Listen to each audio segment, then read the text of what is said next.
kalled and welcome to Pandora.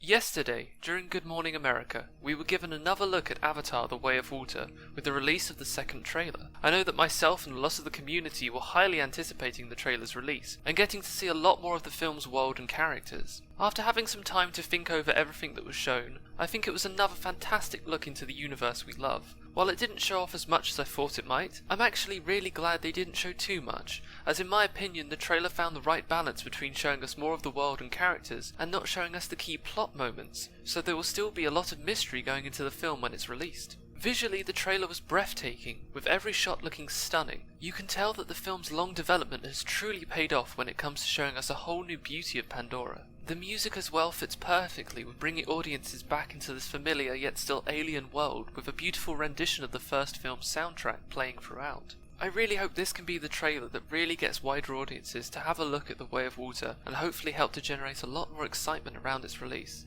But what was shown? Today I'm going to break down the trailer and give my thoughts and analysis on what was revealed and how this will play into the film's narrative.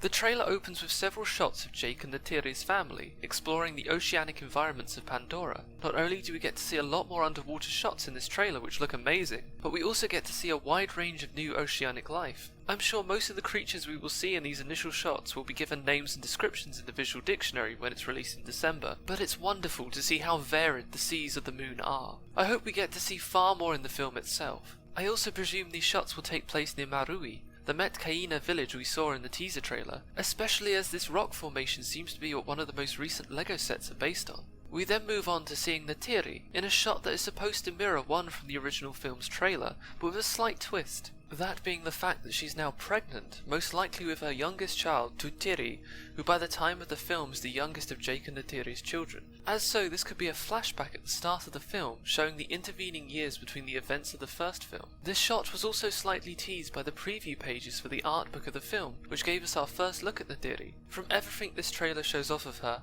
I'm very excited to see Neytiri again, as it appears neither age nor parenthood has made her any less of a formidable fighter.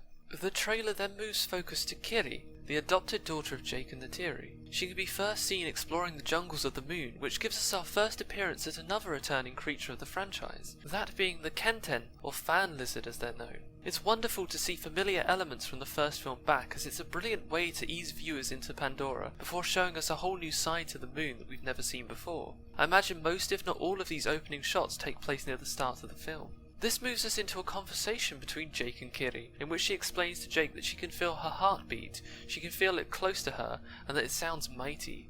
All throughout this exchange we see several prominent shots that are designed to make us think that she's talking about Eywa. We first see the Tree of Souls, then a shot of several wood sprites hovering over Kiri as she lays on the floor, with pulsating ripples throughout the plants around her, and then a final shot in which she connects to a very similar looking plant to that of the Tree of Souls, but instead underwater. Before breaking into each of these scenes, as there's a lot to talk about, while I do believe we're supposed to be led to thinking that this is Eywa, Kiri could also be referring to Grace, as we know the two have a connection, and I think some of these scenes lead even more credence to the reincarnation theory. Check out the last video on the channel for more on that topic. The first scene from this section to break down is the one with Kiri underground, where she could just be asleep or listening to the heartbeat she's hearing. This could also be how we're introduced to her in the film. We know that Jake and Neytiri adopt her, but we still don't know where she comes from, or how this came to pass. This could be showing us just that. They could come across her in a flashback at the start of the film, see her significance to Eywa, and decide to take her in. That significance is reinforced in this scene by the wood sprites around her. For those who don't know, these are seeds from the Tree of Souls. The Na'vi see them as pure and sacred spirits. We see in the first film that Jake is taken in by the Omaticaya because Neytiri saw them as signs from Eywa about the future. Could this be happening here as well? It really makes me think that Kiri will play a much more important role in the film than we were first led to believe. If you also believe in the reincarnation theory, this could be where she awakens for the first time after being given a second life by Eywa. The other shot from this section that got me thinking was the underwater scene. It appears that Kiri is being taken to this sacred-looking site by members of the Metcaina tribe. Perhaps this is their equivalent of the Tree of Souls, and they too believe that Kiri is important. Perhaps this is where in the film we will learn more about the character and also how she can help them against the threat that's approaching them. A later shot in the trailer appears to show that she might have some sort of mastery over the oceanic life thanks to this connection. Could it be that her connecting to this sacred site unlocks part of Awa inside of her? Again, visually this looks amazing and I just can't wait to see more underwater shots when the film is released.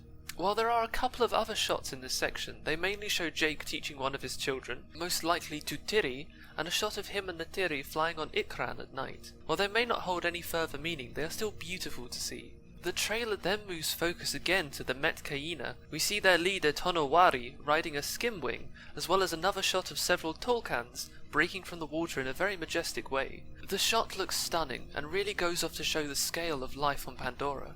It's wonderful to get to see how skimwings, one of the new creatures introduced in the film, work outside of the water. Up until now we have only seen them skimming the water's surface, but it appears they can sustain flight for a certain amount of time. While they probably won't be able to reach the heights of an Ikran, it's brilliant to see more of their behaviour in the trailer. We know that Tolkans are going to be a very important focus of the Met Kaina's way of life, and so seeing more of them in this trailer really helps to show just how key they are. In a similar vein to the Tolkans, we also see what I can presume is the younger members of the family riding Ilu, another native creature to Pandora's oceans, and one that will act in a similar role as an Ikran. It's brilliant to see the family integrated into clan. We know there will be some pushback from Tonowari at first when they come to seek sanctuary. A later shot in the trailer shows us just that. But it appears that they will eventually start to integrate into the clan's life, and for some may even form lifelong bonds with its members. Talking of which, one of the next shots we see is Loak talking to Soraya, a member of the Met Kaina clan who appears to be the only one to see him as one of their own.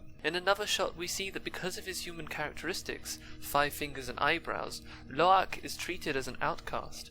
It seems as if these two characters will grow to form a powerful bond throughout the film, in a similar way to Jake and Natiri in the first film, with the line "I see you" being used in a similar way to how it was in the first film. Perhaps these two characters could become more central figures in the following sequels as they grow in their relationship. The trailer then changes pace with a lot of quick shots, both of the Na'vi and the RDA. While I'll be sure to break down each of these more fully in the next couple of days, we hear as this being shown that the way of water connects all things from birth to death. It appears that this will be a fundamental part of the Met Kaina culture in this film, and I'm very intrigued to see how they will view humanity's destruction of the oceans from their beliefs. We know that they will not want to fight humanity at first, but what will be the main event that changes their view? Whatever the event is, we know that they will, as the last half of this trailer shows us the inevitable conflict. We see what looks to be a Met Kaina village in flames, with recon soldiers holding hostages. We see what looks to be Kiri and Neteyam being attacked by one of the RDA's new crab suits, as well as all-out conflict on the sea. While it appears that the conflict may be much smaller in scale than the first film, I do believe we are still seeing only a small section of the fighting, and there will be a lot more to see when the film does release. Either way, the shots look stunning, and I can't wait to see the film's equivalent of the assault on the Tree of Souls. These scenes also show us the crab suit for the first time as well. Up until now, it had only appeared in concept art, and as a set for McFarlane's upcoming second wave of 7-inch series of figures based on the film. This is the first time we have seen the vehicle in the film, and it does look to be a formidable foe against the Na'vi, and I only hope it is used a lot throughout the film's runtime. The trailer then wraps up with an emotionally powerful scene between Jake and Natiri as more short clips play. It appears that Jake is trying to comfort and motivate her after what looks to be an attack by the RDA. A body can be seen in the background, so could this be one of the other main characters? And is she grieving for their loss? If so, it would make for a powerful moment in the film, and also give Natiri the push she needs to get into the fight, so to speak. Especially as we see her in the next several shots, attacking the RDA ship in a fury, and also helping one of her children to escape as it appears to sink. I can only assume that after the attack by the RDA, they go on the offensive and take down humanity's new base of operations. Perhaps several of their children are already captured at this point on the craft, and it's also partially a rescue mission. Again, most of this is speculation based off the small amount we've seen in the trailer, but I can only assume this will all take place at the climax of the film. With the final shot of Natiri picking up her bow after Jake tells her to have a strong heart is a brilliant way to end this trailer, and really shows how their relationship will be tested throughout the film. While they may have moments of doubt or weakness,